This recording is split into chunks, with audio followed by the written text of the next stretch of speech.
सिकंदर के लौट जाने पर चाणक्य ने देश को यूनानी शासन से मुक्त करवाने का बीड़ा उठाया। उसकी दृष्टि में विदेशी शासन सबसे बड़ी बुराई थी।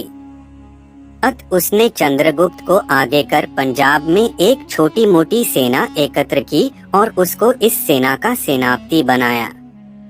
चंद्रगुप्त के हाथ मजबूत करने के लिए चाणक्य ने पंजाब के कुछ पहाड़ी राजाओं को भी अपने साथ मिला लिया। चाणक्य की बुद्धि और चंद्रगुप्त के युद्ध कौशल के मिलने का ही फल था कि सिकंदर के हमले के 3 वर्ष के अंदर ही भारत भूमि से यूनानियों का सफाया हो गया और विदेशी शासन का निशान तक नहीं रहा।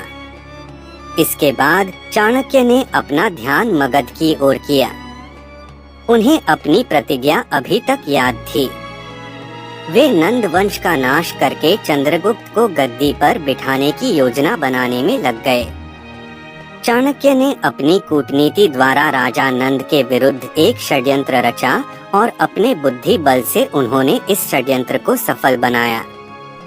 कूटनीति के सभी दांव लगाकर उन्होंने अंत में नंदवंश का विनाश करने की अपनी प्रतिज्ञा पूर्ण की। उन्होंने चंद्रगुप्त को न केवल मगध के सिंहासन पर ही बिठाया, बल्कि बाद में मगध के साम्राज्य को फैलाने में भी उसकी बराबर सहायता की। चाणक्य निसंदेह त्यागी थे। उन्होंने कभी भी महलों में रहना स्वीकार नहीं किया। चंद्रगुप्त जैसे महाप्रतापी सम्राट के प्रधानमंत्री होकर भी वे कुटिया में ही रहते थे, सादा खाना खाते थे और सादा वस्त्र पहनते थे। सारे साम्राज्य पर उनका हुक्म चलता था। चंद्रगुप्त स्वयं उनके सामने वर्टिकल बार सिर झुकाकर खड़ा होता था। चाणक्य के समय भारत में 2 प्रकार की राज्य प्रणालियां थीं, राजतंत्र और गणतंत्र।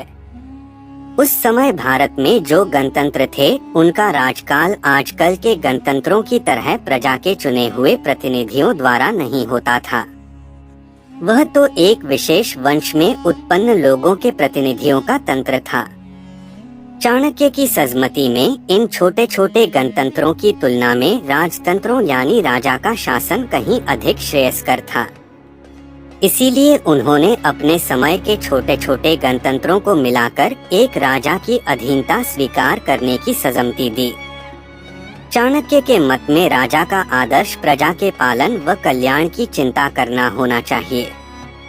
वही राजा अच्छा है जो प्रजा के सुख के आगे अपने सुख की परवाह न करे। प्रजा के सुखी होने में ही उसका अपना हित है।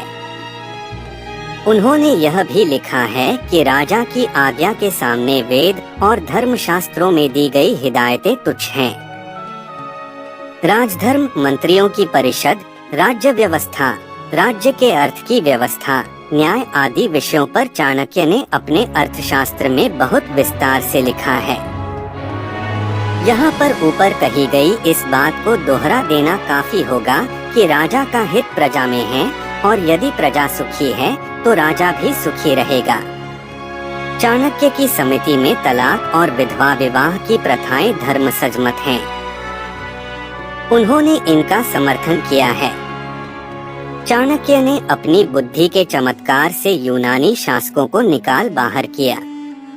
साथ ही उन्होंने छोटे छोटे राज्यों को मिलाकर एक विशाल भारतीय साम्राज्य की नींव डलवाई। चैनल को सब्सक्राइब करें, बेल आइकन को प्रेस करें फॉर लेटेस्ट वीडियो।